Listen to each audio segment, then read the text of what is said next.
Sebagai manusia, kita seringkali mengalami masa-masa sulit dalam hidup. Kita pernah mengalami kegagalan, patah hati, atau menghadapi kesulitan yang sukar dilupakan.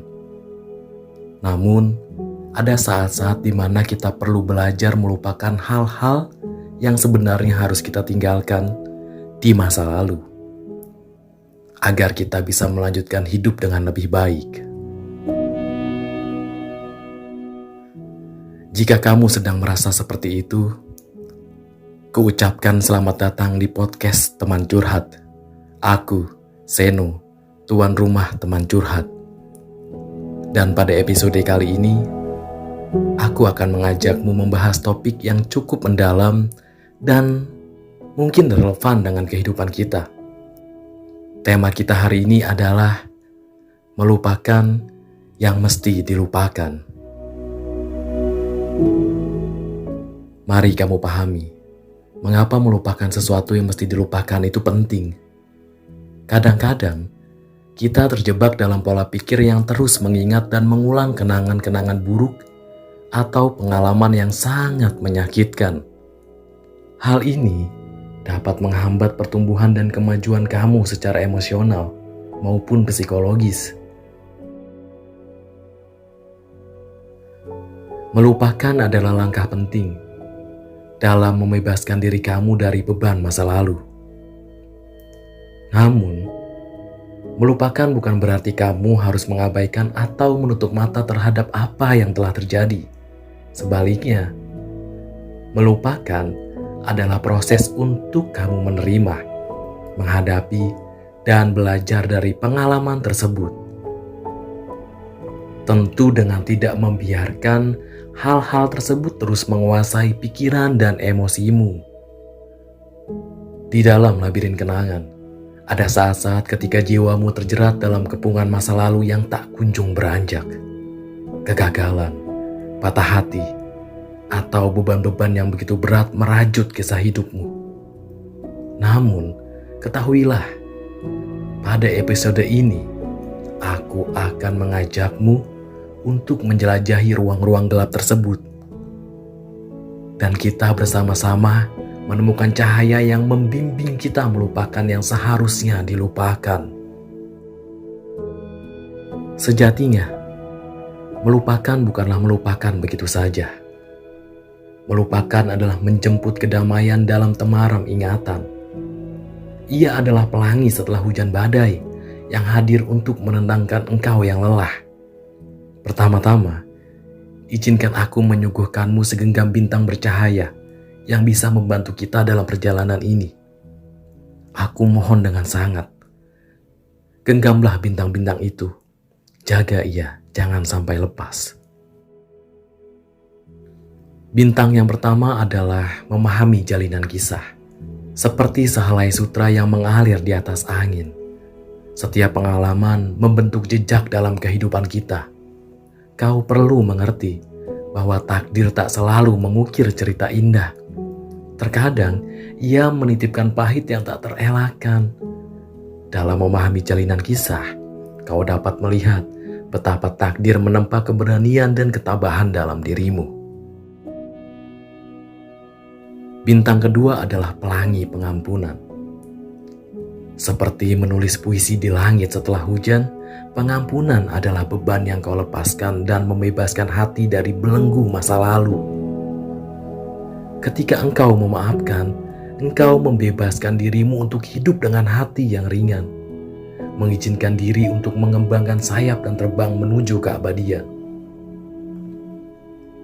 Bintang yang ketiga adalah terluka dengan bijaksana. Kadang-kadang, luka yang dalam menjadi kenangan yang terjaga. Namun, kuizinkan kamu tahu bahwa setiap lukisan hidup tak selamanya berwarna cerah. Dalam keheningan, lukamu memberimu kekuatan dan pelajaran berharga. Ia adalah cahaya yang menembus kegelapan, mengukir jiwa yang tak tergoyahkan. Terakhir, bintang yang keempat, ia adalah harapan yang berkobar. Ketika engkau menatap langit malam, kau akan melihat berjuta bintang yang tetap bersinar, mengisyaratkan bahwa takdir tak berhenti di titik kesedihan. Dia tidak berhenti di situ. Ia tetap melaju. Harapan adalah kekuatan yang mendorongmu maju, membiarkanmu menggenggam impian-impian yang baru. Impian-impian yang menari di atas cakrawala. Izinkan aku mengutip perkataan dari beberapa tokoh-tokoh terkenal. Pertama, aku mengutip dari penelitian seorang psikolog ternama yang bernama Carl Jung. Ia pernah berkata, saat kita menoleh ke dalam diri, kita menemukan kekuatan yang luar biasa untuk melepaskan belenggu masa lalu. Seperti matahari yang terbit setiap pagi, kita punya kekuatan dalam diri untuk melupakan luka dan memulai kisah baru. Biarkanlah cahaya keberanianmu bersinar terang dan memancarkan pesona yang tak terbatas. Namun, tak jarang kita terjebak dalam alam yang rumit dan terdampar dalam kisah yang tak berujung.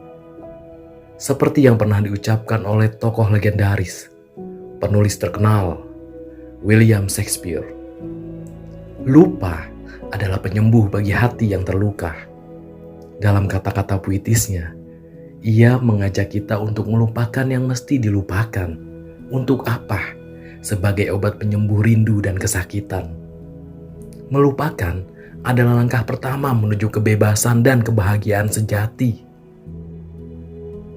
Biar nanti kita akan menemukan satu titik yang pernah dikatakan Sigmund Freud, seorang psikoanalisis terkenal yang mengatakan bahwa pada akhirnya kita hanya memiliki apa yang kita inginkan untuk kita kenang. Dalam puitisnya, ia menggambarkan betapa pentingnya fokus pada apa yang kita inginkan dan melepaskan apa yang tidak lagi memberikan kita kebahagiaan. Jadikanlah momen-momen indah sebagai cahaya yang mengarahkan kita. Dan biarkanlah bayangan-bayangan masa lalu, ia perlahan menghilang. Dan tentu saja, tak lengkap rasanya jika kita tidak merujuk pada kata-kata mutiara dari Rumi, seorang penyair sufi terkenal. Dia pernah bilang, jangan terus menengok ke belakang. Berjalanlah, angkatlah wajahmu ke matahari yang cerah. Biarkan kenangan terdalammu menjadi pijakan dan izinkan hatimu melompat bebas. Dalam pesannya yang romantis, Rumi mengajak kita untuk melepaskan beban masa lalu. Menghargai momen sekarang yang saat ini sedang ada dan kamu rasakan. Lalu, membiarkan cinta menghampiri dengan lembut. Dalam perjalanan hidup ini, kita semua memiliki kekuatan untuk melupakan yang mesti dilupakan. Dengan menggunakan teori psikologi sebagai pedoman, serta kata-kata mutiara dari tokoh terkenal tadi sebagai pengantar, mari kita bergerak maju dengan hati yang penuh dengan harapan. Jadikanlah setiap langkahmu sebagai tarian yang membebaskan jiwa, dan biarkan lagu cinta menyentuh keberanianmu. Tak lengkap rasanya jika aku tidak berbagi tips bagaimana cara melupakan apa yang mesti dilupakan. Izinkan aku membagi sedikit tips yang mungkin bisa membantu kamu dalam melupakan hal-hal yang mesti dilupakan. Tips yang pertama adalah menerima kenyataan. Terkadang, kita sulit melupakan sesuatu karena masih terjebak dalam perasaan penolakan atau kekecewaan. Namun dengan menerima kenyataan bahwa hal tersebut memang telah terjadi dan tidak bisa diubah, kita dapat memulai proses penyembuhan dan pemulihan diri. Tips kedua adalah mengubah perspektif kita. Coba lihat situasi atau peristiwa tersebut dari sudut pandang yang berbeda. Mungkin ada hikmah atau pelajaran berharga yang bisa kita ambil dari pengalaman tersebut. Dengan melihatnya sebagai sebuah kesempatan untuk tumbuh dan belajar, kita dapat memperoleh makna yang lebih positif dari apa yang telah terjadi. Tips ketiga adalah melepaskan emosi negatif. Terkadang, kita terus-menerus memikirkan dan merasakan emosi yang terkait dengan hal-hal yang ingin kita lupakan. Dalam hal ini, penting untuk memberi ruang pada diri sendiri untuk merasakan serta melepaskan emosi tersebut. Caranya bisa dengan menulis di jurnal, berbicara dengan seseorang yang kita percaya, atau mencari bantuan profesional jika diperlukan. Terakhir, tips keempat adalah fokus pada masa depan. Setelah kita melakukan langkah-langkah sebelumnya, saatnya untuk memfokuskan diri kepada apa yang ingin kamu capai. Apa yang ingin kamu capai di masa yang akan datang? Letakkan impian itu dekat dengan matamu. Letakkan di atas langit-langit kamarmu. Biar nanti saat kamu melamun di dalam kamarmu, kamu lihat sendiri betapa besar impianmu. Kejar itu, dan bangunlah dari tempat tidurmu. Sekian dulu pembahasan kita tentang melupakan apa yang mesti dilupakan. Demikian kata-kata puitis yang aku kutip dari tokoh-tokoh terkenal. Semoga bisa membuatmu menjadi lebih baik. Melupakan yang mesti dilupakan bukanlah tindakan yang mudah, memang. Tetapi justru merupakan langkah penting untuk menciptakan kebahagiaan dalam hidup. Semoga bisa bermanfaat. Aku, Seno, pamit undur diri. Sampai jumpa di episode selanjutnya.